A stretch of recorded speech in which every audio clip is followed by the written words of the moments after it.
Hello, everyone. Hello, world. This is Plane Time. I'm your host, Ben Coleman, Florida Aviation Network, coming from our studios here in Orlando, Florida. And we're always so glad to have compelling and entertaining, informative programs that we bring to you, and we hopefully you enjoy it. Let us know. We have a volunteer cast here from all over the state of Florida, literally. But these volunteers come here out of a sense of obligation to help us with our safety message. And this is why we are here. Today we have guests in from Mexico, from actually Puerto Vallarta is home for them. And this is SkyDiveMex. And we have with us Alex.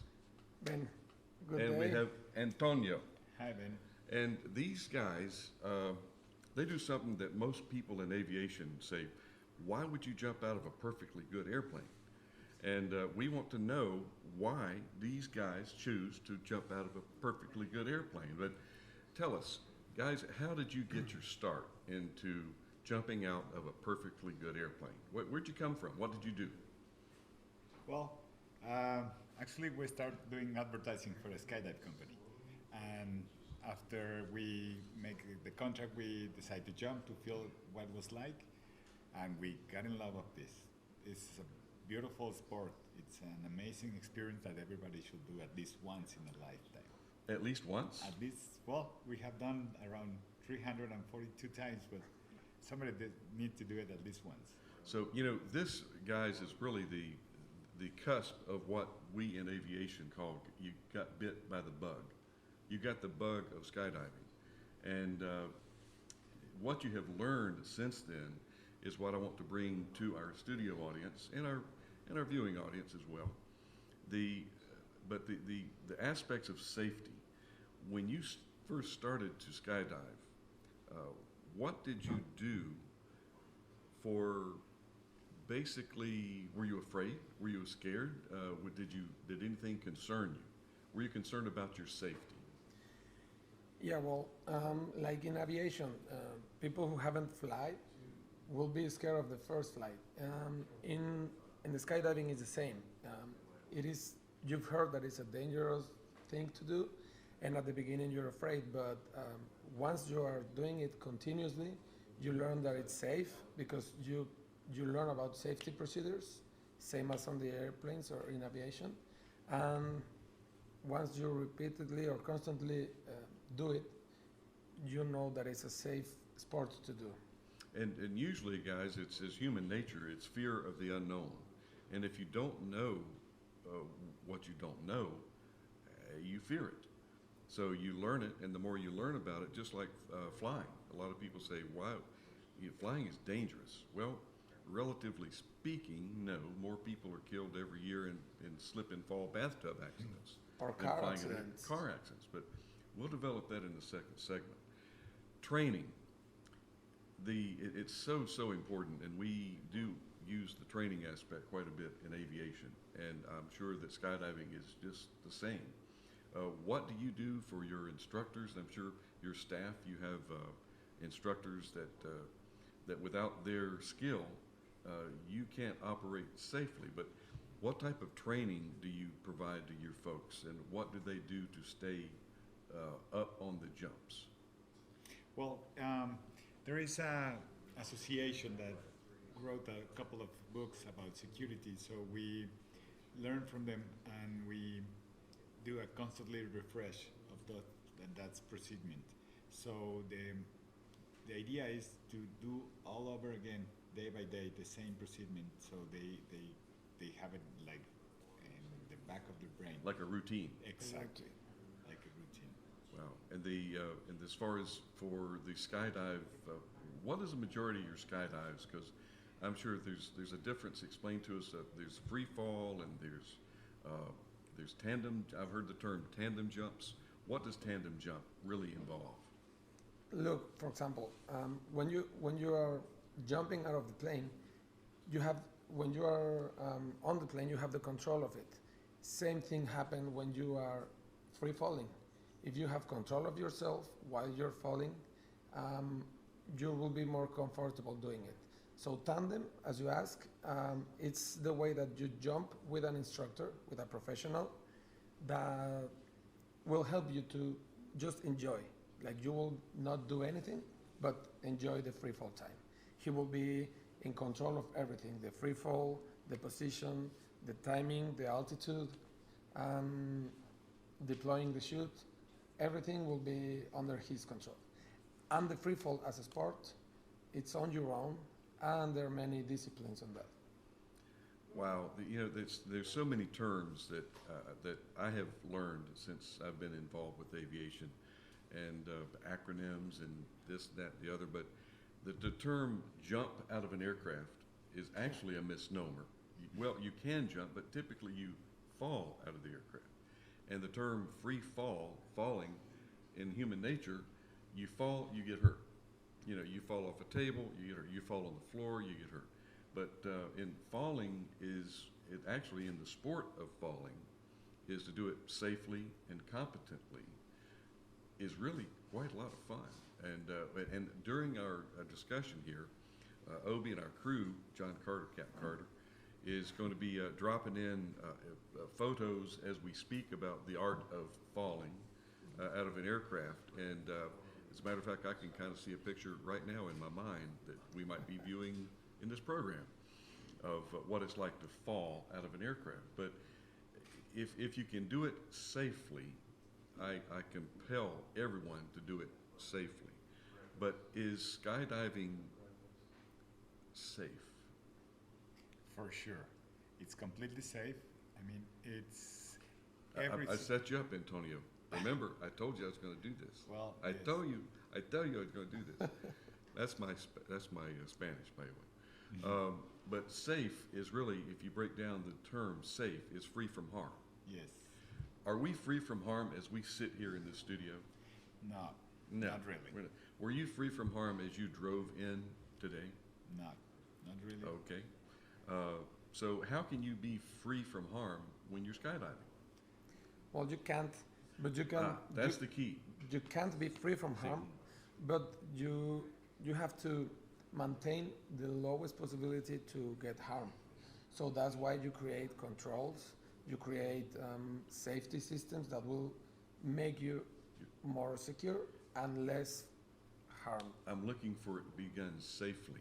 Exactly. It can be done safely, and you have demonstrated that to me. I've been to your shop, and I've had the pleasure of falling out of your aircraft, and it was done safely. I never really had a fear of my safety, knowing full well that there was some things that could go wrong, but fortunately they didn't. Where's some wood? Well, Formica, is it okay? Is it safe? Knocking on Formica the same as knocking on wood? No. Oh. But it's a lot of fun. It's a good sport with the training. But we want to develop, and plane time is really about aviation safety and maintenance. What type of maintenance do you guys do in your operation?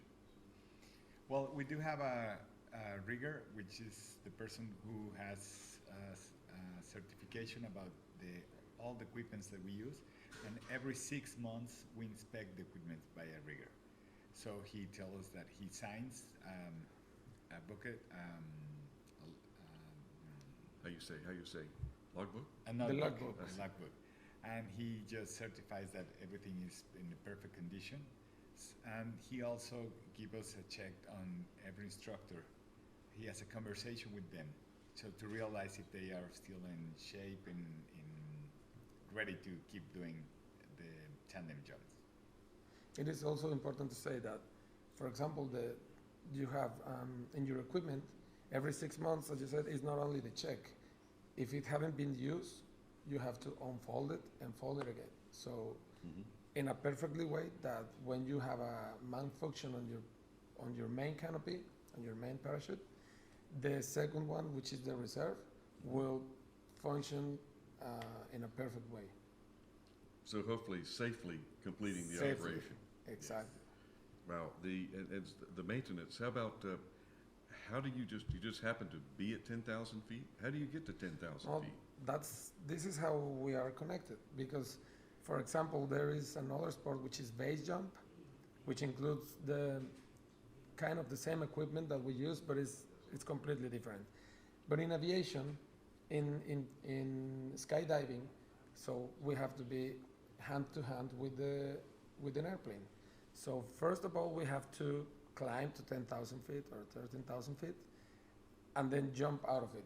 So the first thing to be saved and checked is the airplane where we're going up, because we can have an accident on the airplane without even skydive.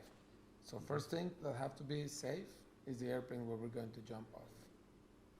Have you noticed that some of the skydive aircraft that are used, some of them have a reputation of being, we say in the industry, a little bit rough, a little bit ragged, put up tired and wet. I mean, it's really because the emphasis is on the parachute and the skydive, but not so much the aircraft. But I've noticed in your operation, you have a very, very nice airplane, and you do a lot of maintenance on it. I do know that.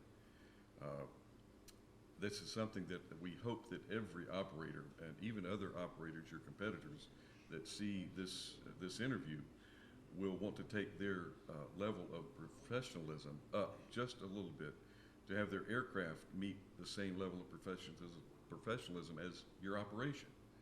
So that's why, and again, maintenance. Do you do the maintenance on your aircraft? No, You actually, personally? you went down there and certified the shop that is doing our maintenance. Actually, that's why we trust you that much, because you're specialized in security, and this is why we maintain the airplane in perfect condition. As you know, we have like a balance. So anytime we prefer safety than fun of the sport, even money. So safety comes first out of the business. Whenever situation comes first, it's safety first before money or before fun. And that's and a part of establishing that safety is the maintenance that you do on not only Exactly. your aircraft, but your jumping equipment. Because is that kind of considered an aircraft as well? Well, yes, and we always have a meeting with our pilot, and he explained us not just about the security of jumping from the plane. It's about knowing the environment of the air condition and all the risks that it takes just to get in the door of the plane, to open the door from the plane. It's a big issue. So if you are up there and you just go without having all this process of security before, then you can have a bad time up there. If you open the door, meanwhile the pilot is not ready to have that experience when he's flying, then you can have a difficult moment over there. So it's very important to have all that communication. Before we go to a break, I want to bring up the safety record. And we always, in aviation, we talk about safety. We talk about the statistics.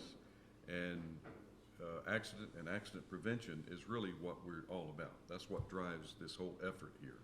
But what is the kind of the safety record of skydiving compared to, say, driving a car or even running? Well, actually, there's more chances that you have an accident on your day-to-day basis driving your car than in the skydiving sport.